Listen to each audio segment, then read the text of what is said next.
Today we're going to make an all butter pie crust, and this next method that I'm going to show you in this series of 5 methods for making the same basic pastry dough is using 2 knives.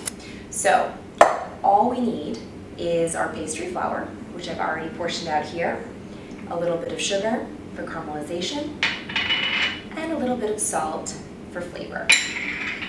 We're going to whisk that together, just make sure that it's combined, and we're going to dump this on the counter. The only time you would not want to make this on the counter is if you have a tile counter and it's going to get in all those grout cracks, and you don't want that. So our pastry flour is on the counter, and we're going to dump our butter, which I've cubed. It's about a centimeter cube. And we're going to put that on the flour. We're going to break it up a little bit just to help ourselves out, cutting it in, because this method is definitely the slowest method, but you can do it anywhere. You're going to take your knives like this, and we are going to literally cut our butter just like that. We're going to do this until the butter is the size of peas. To help yourself out, just kind of keep corralling the butter in. You want to make sure that you're getting every piece of butter and all the flour. So it has a tendency to kind of spread out as you do this method. The whole point of cutting in the butter is to shorten the gluten strands. So the gluten is, I'm sure you've all heard that word, but gluten is actually a protein, or 2 proteins that's in flour or wheat.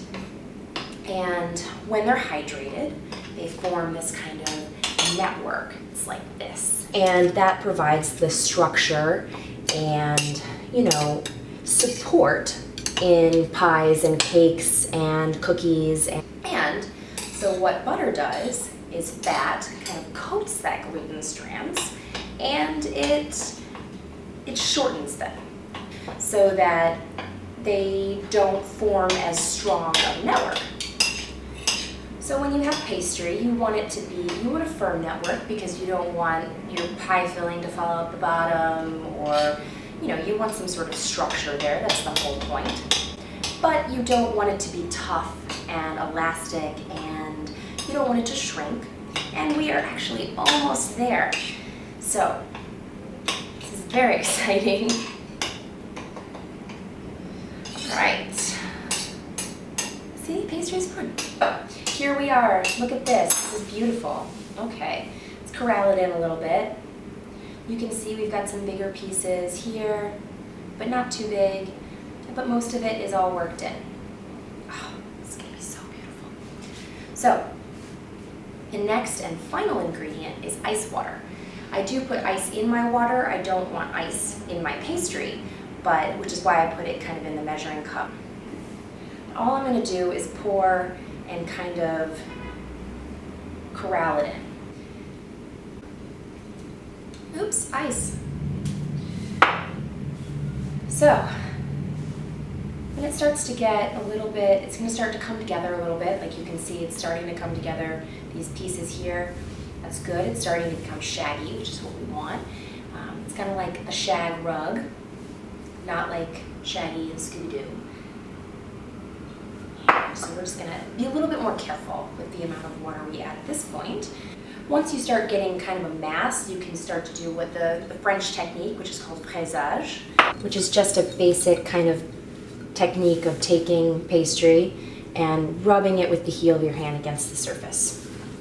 It kind of distributes the butter in sheets, and see, this is almost there. We just want a little bit more water because we want all of this to kind of get in there. You can still see chunks of flour, which we don't really want. At this point, I might just dip my hands in the water and work it in that way, because we really don't.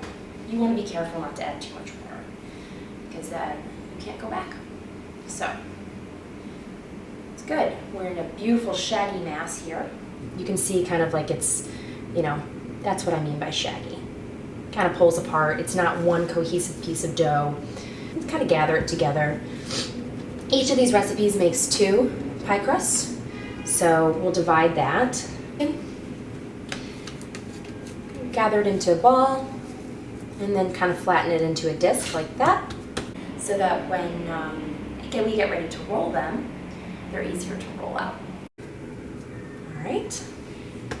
And then we're going to wrap these in plastic wrap. Once you've wrapped your dough, you should chill it for at least 2 hours to allow the water to distribute and hydrate the flour, and then also to allow the butter to re-solidify so that you have a nice flaky crust.